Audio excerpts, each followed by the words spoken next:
I want to begin by being careful about my own title, because why the next 5 years will be the hardest since 2008 is a strong comparison, and strong comparisons about the future almost always overclaim.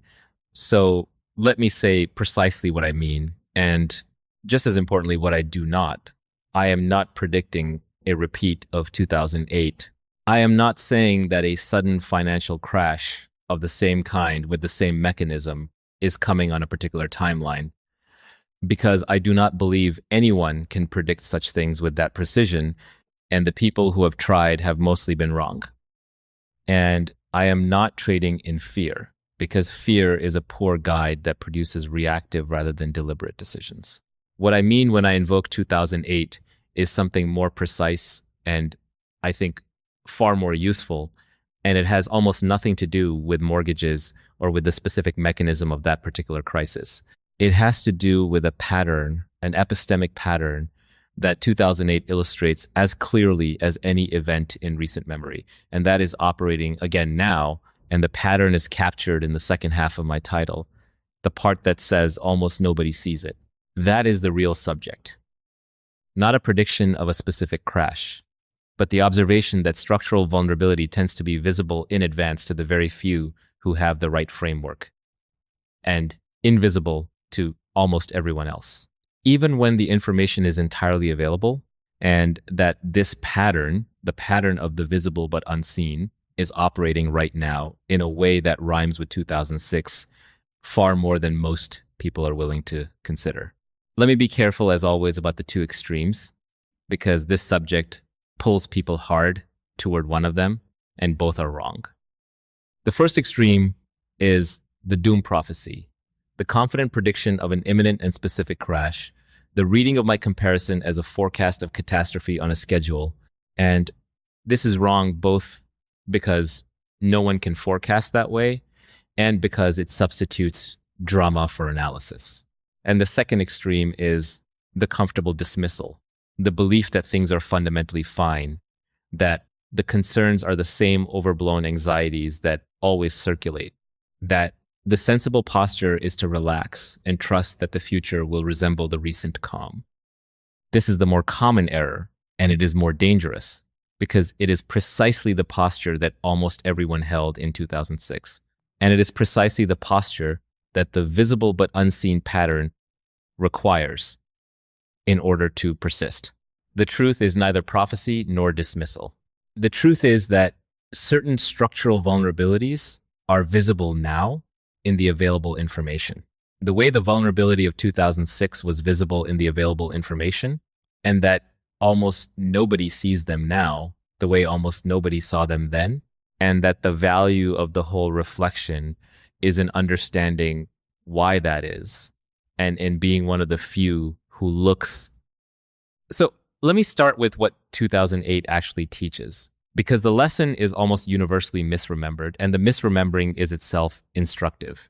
People remember 2008 as a crisis that arrived, as a crash that happened, as a catastrophe that struck. But the genuinely important thing about 2008, the thing worth learning from, is not the crash itself, but the period before it, the run-up, the 2 or 3 years in which the vulnerability was building and was visible and was almost entirely unseen.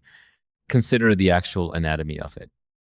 The people who prepared for 2008, who positioned themselves in 2006 for what was coming, made very different decisions and arrived at very different outcomes than the people who recognized what was happening only in 2009, once it was undeniable. And here is the crucial fact, the fact that the whole lesson turns on the information available to both groups in 2006 was the same. It was sufficient in 2006 to understand the structural vulnerability that would produce the crisis. The data was public. The vulnerability was there to be seen. The difference between the two groups was not access to information. It was that one group was looking at the available information with the right conceptual framework, and the other group was not. That is the lesson of 2008. And it is not a lesson about mortgages. It is a lesson about the gap between what is visible in principle and what is seen in practice, and about the fact that this gap is enormous and that structural vulnerability can be fully visible in the available information and yet seen by almost no one. Because seeing it requires a framework the consensus does not have, and the courage to hold a view the consensus does not hold. The principles that determine how to look at available information with the right conceptual framework, how to see a structural vulnerability that is visible in principle but unseen in practice, are worth studying deliberately and as a connected whole, and there is a body of work that lays them out carefully, called the Naval Codex. It is not a forecast, and it is not a set of tactics. It is a systematic account of the underlying principles that determine who reads structural reality accurately, who sees the visible but unseen while there is still time, rather than recognizing it only once it has become undeniable. If you want to engage with those principles directly, it is linked in the description, and there is a code on the screen you can scan to reach it. And engaging with the principles directly is what matters, because the framework that lets you see one vulnerability early generalizes to seeing others, and the vulnerabilities it applies to will always be different from the last one. Now, let me develop the central question, the question that 2008 poses, and that I think is genuinely important, which is why almost nobody sees a structural vulnerability in advance, even when the information is fully available. Because this is the phenomenon, and understanding its mechanism is understanding almost everything about how crises are approached. There are several reasons, and they compound, and together they explain why almost nobody sees it before every crisis as reliably as any pattern in economic life. The first reason is the framework gap. Seeing a structural vulnerability in the available information requires a conceptual framework that organizes the information into a picture of the vulnerability. And most people do not have that framework. And so they look at the same information and see nothing, because information without the framework to organize it is just noise. The data that showed the mortgage vulnerability in 2006 was visible to everyone, but only those with the framework to interpret it saw the vulnerability rather than the noise. The second reason is emotional investment in the comfortable narrative. The consensus in the run-up to any crisis is emotionally invested in the belief that things are fine, because the belief is comfortable and because most participants are benefiting from the conditions that the vulnerability threatens. And this investment produces a powerful motive to dismiss the signs, to explain them away, to find reasons not to see.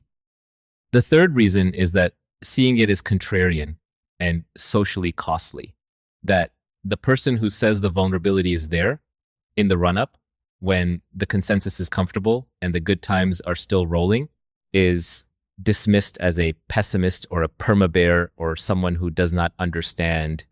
And the social cost of holding the contrarian view keeps most people within the comfortable consensus. The fourth reason is that the vulnerability is gradual and does not announce itself, that it builds slowly beneath the surface in ways that produce no dramatic signal until the crisis actually arrives, so that there is never a moment before the crisis when the vulnerability makes itself undeniable. And the fifth reason, the deepest and most corrosive, is that the incentives of most participants are aligned with not seeing, because in the run-up to a crisis, everyone is making money from the very conditions that the vulnerability threatens, and it is extraordinarily difficult to see a vulnerability that, if you saw it, would require you to stop doing the thing that is currently profitable. These 5 reasons, the framework gap and the emotional investment and the social costs and the gradualness and the misaligned incentives, compound into a nearly complete collective blindness. And this is why almost nobody sees it before every crisis, not as an exception, but as the norm. And here is a thing I most want you to sit with. This pattern, the visible but unseen, is not a description of 2008 specifically. It is a description of the run-up to every structural crisis, and it is operating now. And the specific structural vulnerabilities that are visible in the available information today and unseen by almost everyone are the ones I have spent a great deal of time thinking about. The fiscal trajectory that is visible in the public data and unseen in its implications because seeing them is uncomfortable. The monetary dynamics that are visible in the numbers and unseen because seeing them requires a framework the consensus lacks and threatens conditions the consensus is benefiting from. The concentration risk that is visible to anyone who examines their own position and unseen because it is the frame through which everything else is measured. The technological disruption that is visible in the trajectory and unseen in its consequences because seeing them threatens the identity of those it most affects. These are visible now in the available information.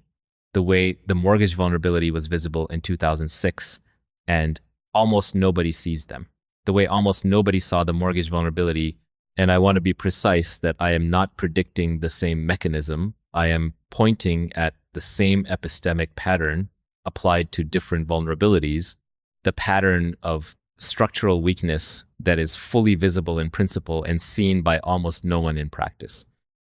The way the monetary vulnerability in particular is visible in the available information and yet unseen by almost everyone, where the risk actually lies and why almost no one perceives it is worth understanding in its specific mechanics rather than in vague outline.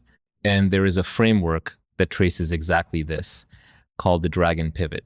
Despite the name, it is not really about any single country. It is about how monetary vulnerabilities build in the visible but unseen way, what the run-up looks like to the few who have the framework, and how those who saw it positioned themselves before it became undeniable. You can reach it through the code shown on the screen or through the link in the description for anyone who wants the fuller picture. And that picture matters here precisely because the monetary vulnerability is the clearest current example of the 2006 pattern, fully visible in the public data and seen by almost no one. Because seeing it requires the framework and the courage that the consensus lacks. This brings me to what you actually do once you see it, because the entire value of seeing the visible but unseen is in what it lets you do while there is still time.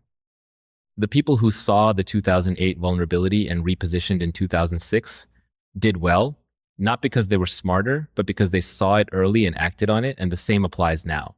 To act on the vulnerability once you see it is to build a position that is robust to it, to own genuine productive assets whose value does not depend on the conditions the vulnerability threatens, to diversify out of the concentrated exposure that the vulnerability targets, and to do it now in the run-up while the consensus is still comfortable and the repositioning is still calm and cheap, rather than later in the crisis when everyone is repositioning at once at bad prices.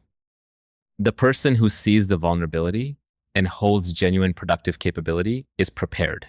The person who does not see it and holds the fragile exposure that the vulnerability targets is not, and will recognize the vulnerability only once it has become undeniable, which is precisely too late.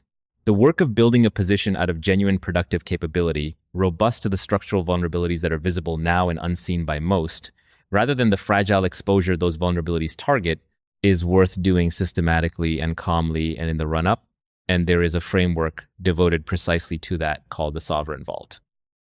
It is concerned with building durable, generationally significant wealth, grounded in real productive assets and real institutional protection, the kind of position that is prepared for the structural difficulty rather than exposed to it, rather than in the fragile arrangements that look sound only, so long as the comfortable consensus holds. It is linked below, and the code on the screen will take you straight to it, for anyone who wants to go deeper on the question of how the few who see the vulnerability actually position themselves. And that is the practical core of it, because seeing the visible but unseen means little if you do not use the site to reposition while there is still time, and repositioning late, once the vulnerability is undeniable, is exactly what seeing it early exists to let you avoid. Now, let me address the specific claim in my title, the claim that the next 5 years may be harder than 2008, because I want to be honest about the sense in which I mean it, and it is not the sense of a bigger crash. 2008 was a sudden financial crash, acute and dramatic, and it was resolved painfully but relatively quickly by massive intervention by the monetary and fiscal firepower that the authorities deployed to arrest the collapse.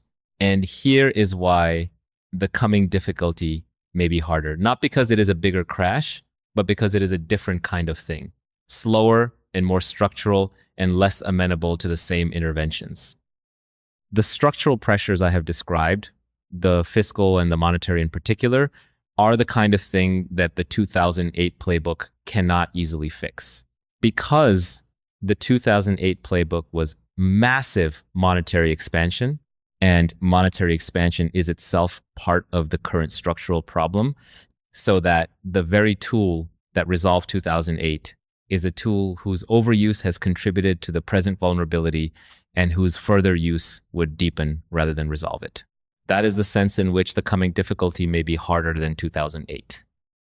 Not a more dramatic crash, but a slower, grinding, structural adjustment that the familiar interventions cannot easily arrest because the interventions themselves have become part of the problem. It is the difference between an acute crisis that can be treated and a chronic condition that resists the treatment that worked on the acute one, and the chronic condition, though less dramatic, can be harder to endure precisely because it does not resolve quickly and cannot be fixed by the familiar means. And I want to emphasize the value of being one of the few who sees it, because it is genuinely available to you, and it is not what people imagine. The few who saw 2008 in advance were not geniuses, and they did not have secret information. They had a conceptual framework that let them organize the available information into a picture of the vulnerability, and they had the courage to hold that picture against the comfortable consensus. And the courage was rarer than the framework. That is all it took.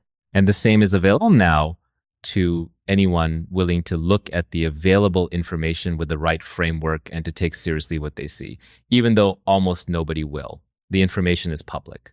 The framework can be learned. The only genuinely scarce thing is the willingness to see the uncomfortable and to act on it against the consensus. And that willingness, that courage to be one of the few, is the whole of what separates those who will be prepared from those who will recognize the difficulty only once it is undeniable. I want to think honestly about why almost nobody will see it even after hearing all of this, because it is a sobering truth, and it is the final piece of the pattern. Even people who hear this argument, who understand the visible but unseen pattern, who are told exactly what to look for, will mostly return to the comfortable consensus, and the reasons are the same reasons that produce the blindness in the first place. The comfort of the consensus reasserts itself the moment the argument is set aside. The framework gap persists because hearing about a framework is not the same as internalizing it. The social cost of the contrarian view remains, and the pull to rejoin the comfortable majority is strong. The gradualness of the vulnerability means there is no dramatic signal to sustain the sense of urgency, and the urgency fades in the calm. And the incentives aligned with not seeing continue to operate. And so almost nobody sees it will remain true even among those who have been told precisely what to look for, because seeing is uncomfortable and acting is effortful and the crowd is reassuring. And the same forces that made almost nobody see 2006 will make almost nobody see the present vulnerability, even now, even having heard the whole pattern laid out. This is not cause for despair. It is simply the reason that seeing it when almost nobody does is so valuable, because value comes from rarity, and clear sight in a moment of collective blindness is among the rarest and most valuable things there is. I want to be very clear about what I am not saying, because the misreadings here are dangerous and I want to foreclose them. Harder than 2008 is not a prediction of a specific crash on a specific date, and it is not doom, and it is not a claim that a repeat of the 2008 mechanism is coming. It is a claim about magnitude and about kind, that the coming difficulty may be comparable in magnitude but different in kind, slower and more structural and less amenable to the familiar fixes. And almost nobody sees it is not a claim to secret knowledge because the information is entirely public. It is a claim about the framework gap and the courage gap that leave the visible unseen. And this is not a counsel of panic because the appropriate response to seeing a structural vulnerability early is not panic but calm, deliberate repositioning in the run-up, exactly what the few who saw 2006 did. And I want to be honest that I cannot tell you the precise timing or the precise form, and I am not claiming to, because the value of the 2008 lesson does not depend on precise timing. It depends on seeing the vulnerability while there is still time to prepare calmly, and that seeing is valuable across the whole range of possible timings and forms. So I want to end, as I always do, not with an exhortation, but with an invitation to see clearly. Because this is, in the end, one of the oldest patterns there is in the reading of crises, and it is not new. Every structural crisis was visible in advance to the few who had the framework, and invisible to the many who did not. And the lesson of 2008 is the lesson of every crisis, that the information was there, that almost nobody saw it, and that the few who saw it and acted were prepared, while the many who recognized it only once it was undeniable were caught. This is not new. What is new is only the specific circumstance, the particular structural vulnerabilities visible now in the available information, the fiscal and the monetary and the technological, and the particular collective blindness that leaves them unseen, and the particular sense in which the coming difficulty may be harder than 2008, not more dramatic, but more resistant to the fixes that resolve the last one. Almost nobody sees it. That is the thing I most want to leave you with, and it is not a lament, it is the whole point. Almost nobody sees it, and that is precisely why seeing it is valuable, because the information is there in the public data, available to anyone, and the framework can be learned, and the only genuinely scarce thing is the willingness to look at the uncomfortable and to act on it against the comfortable consensus. The choice to look is yours, and almost nobody will make it. And the few who do, who see the visible but unseen, while there is still time and reposition calmly in the run-up, will find, as the few who saw 2006 found, that the value of clear sight in a moment of collective blindness reveals itself the way these things always reveal themselves, which is slowly, invisibly, through the long run-up in which the vulnerability builds beneath a surface that almost everyone believes is calm. And then suddenly, at the moment, the vulnerability that was visible all along finally becomes undeniable to everyone. And the few who saw it and prepared while almost nobody else did are found to have been, all along, simply the ones who were willing to look at what was there.